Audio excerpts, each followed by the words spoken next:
இங்க யாருமே கெட்டவன்னு சொல்ற அளவுக்கு எவனுமே நல்லவன் கிடையாது. இந்த இந்த இந்த தமிழ்நாட்டை வந்து எத்தனை வருஷமா ஆண்டுட்டு இருக்கிறது, 50 வருஷத்துக்கு மேலாகவும் ஆச்சு சினிமாக்காரங்கள் தான். நம்ம எங்கேயோ செத்துட்டு நரகத்துக்கு வந்திருக்கோம் அப்படின்ற மாதிரி இருக்கு. வண்ணம் நான் வண்ணம் அப்படி கொட்டுறாங்கப்பா. அறிஞர் அண்ணா அவர்கள் இருந்து அதுக்கப்புறம் வந்த கலைஞராகட்டும், புரட்சி தலைவராகட்டும், புரட்சி தலைவராகட்டும், இப்ப இருக்கிற சிஎம் வரைக்கும் எல்லாமே சினிமாவில் இருந்தவங்க தான். நைட்ட தூங்கல இல்லைன்னு தெரியல. சினிமாக்காரங்கன்னா உங்களுக்கு அவ்வளவு இலக்காரமா போச்சாங்க. உங்களுடைய தலைவர் ஆட்சிக்கு வந்தால் நாங்க அது செய்வோம், மக்களுக்கு இது செய்வோம் அப்படின்னு உங்களுடைய கொள்கைகள் என்ன, கோட்பாடுகள் என்ன, அதை பேசுங்க. நயன்தாரா மட்டுமா சொல்றீங்க, திரிஷான்னு சொல்றீங்க, கீர்த்தி சுரேஷன் சொல்றீங்க, குஷ்புன்னு சொல்றீங்க. இப்போ சொல்றாங்க ஒரு சின்ன எறும்பு தான் யானையே சாய்க்கும்.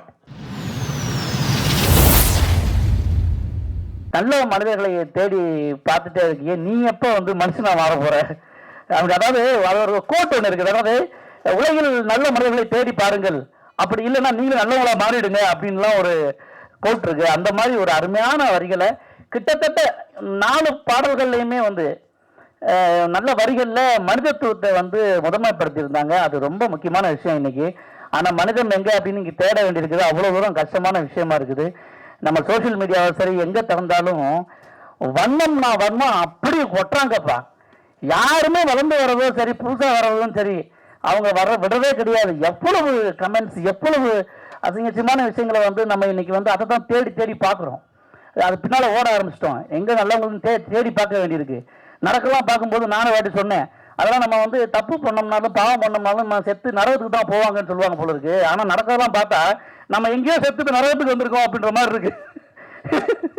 நடக்கிறதெல்லாம் அந்த பூமியில் அப்போ இருக்கு. 2.5 வயசு குழந்தை, வயசான அம்மா எவ்வளவு அசிங்கமான ஒரு எண்ணத்துக்கு போயிட்டாங்க. இந்த மனிதன் எவ்வளவு வன்மம் இருக்குது அப்படின்னு சொல்லிட்டு யார் அதாவது இங்க யாருமே கெட்டவன்னு சொல்ற அளவுக்கு எவனுமே நல்லவன் கிடையாது, யோகியம் கிடையாது.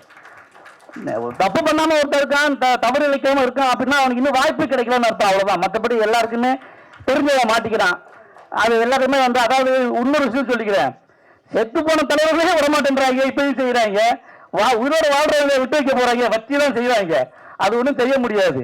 இந்த இந்த தமிழ்நாட்டை வந்து எத்தனை வருஷமா ஆண்டுட்டு இருக்கிறது, 50 வருஷத்துக்கு மேலாகவும் ஆச்சு சினிமாக்காரங்கள் தான். அதாவது அறிஞர் அண்ணா அவர்கள் இருந்து அதுக்கப்புறம் வந்த கலைஞராகட்டும், புரட்சி தலைவராகட்டும், புரட்சி தலைவராகட்டும், இப்ப இருக்கிற சிஎம் வரைக்கும் எல்லாமே சினிமாவில் இருந்தவங்க தான்.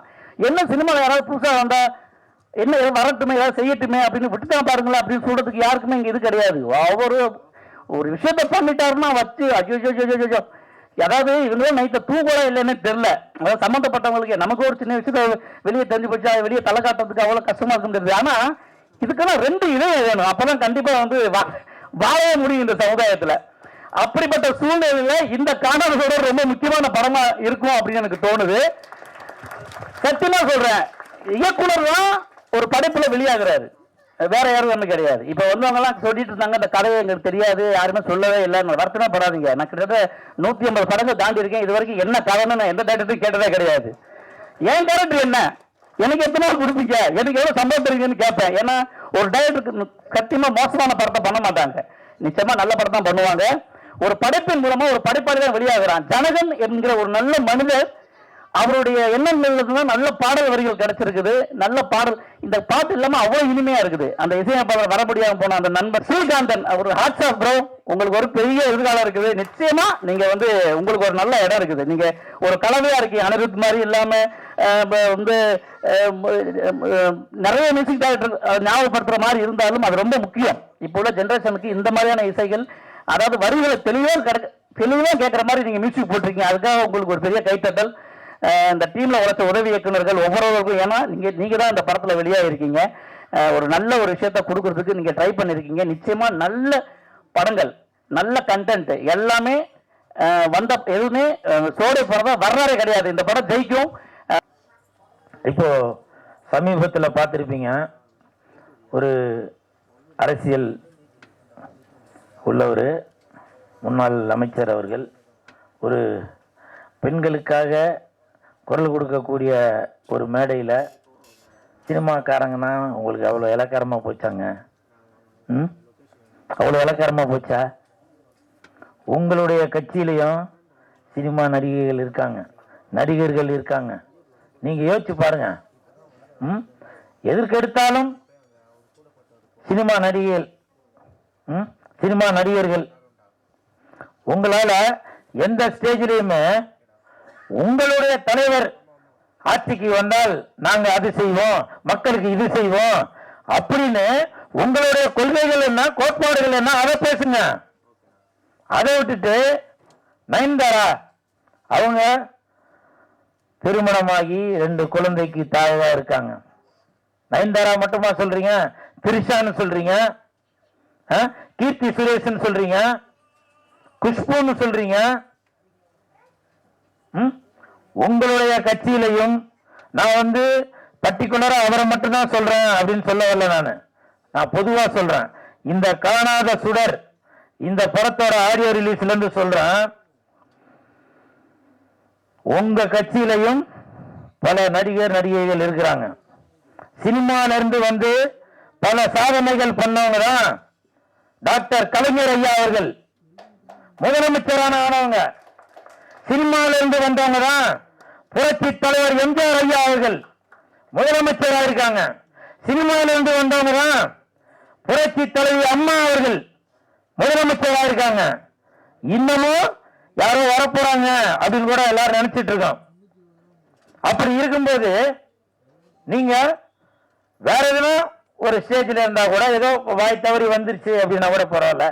பெண்களுக்காக குரல் கொடுக்கக்கூடிய அந்த ஸ்டேஜ்ல ஒன்றும் இல்லை. ஒரு 10-20 நாளைக்கு முன்னாடி கூட பாஜக தலைவர் நயினார் நாகேந்திரன் சார் உங்களுக்கு வாட்ஸ்அப் சார் வாட்ஸ்அப் நீங்க கூட வாய் தவறி அந்த திரிஷான்ற ஒரு வார்த்தையை சொல்லிட்டீங்க. அதுக்கப்புறம் உங்கள் மனம் உருகி நீங்களே அதுக்கு ஒரு வருத்தமும் தெரிவிச்சிட்டீங்க.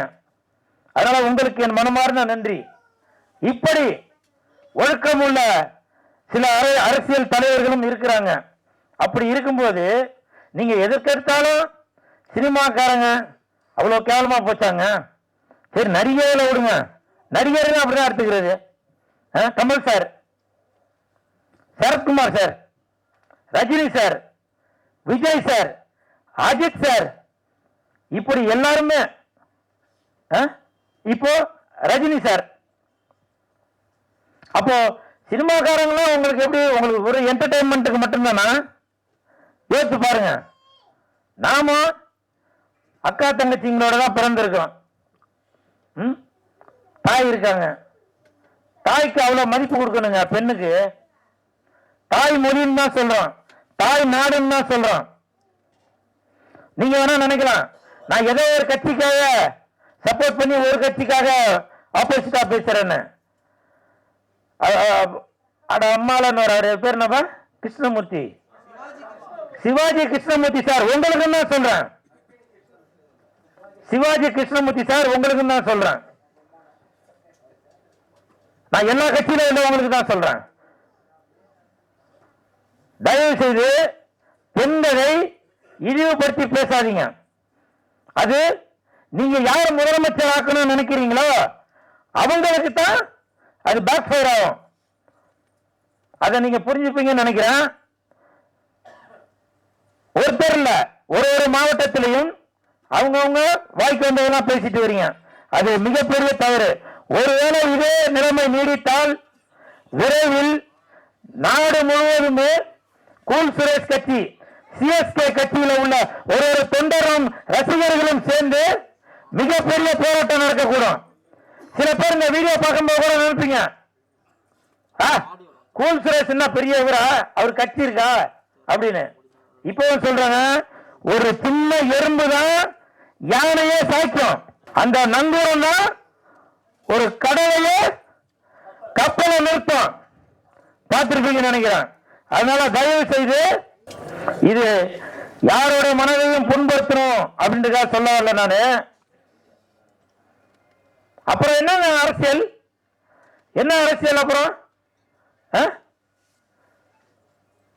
நீங்களே சொல்றீங்க பெண்களுக்கு பாதுகாப்பு இல்ல, பெண்களுக்கு பாதுகாப்பு இல்லைன்னு சொல்லிட்டு அப்புறம் நீங்களே பேசுறது. நான் எல்லா கட்சியும் தான் சொல்றேன், இந்த கட்சி தான் அப்படின்னு சொல்ல வரல, எல்லா கட்சியிலும் தான் சொல்றேன். ஒரு கட்சியிலுமே அந்த மாதிரி வல்கராக பெண்களை இழிவுபடுத்தி பேசக்கூடிய நபர்கள் இருந்துட்டு தான் இருக்காங்க. தயவு செய்து பெண்கள் அந்த மாதிரி பேசாதீங்க. ஆண்களையும் தான் சொல்றேன், முக்கியமாக நடிகர்களை கூத்தாடின்னு சொல்றீங்க. இன்னைக்கு அவங்களுக்கு அந்த கூத்தாடி தான் தேவைப்படுறாங்க.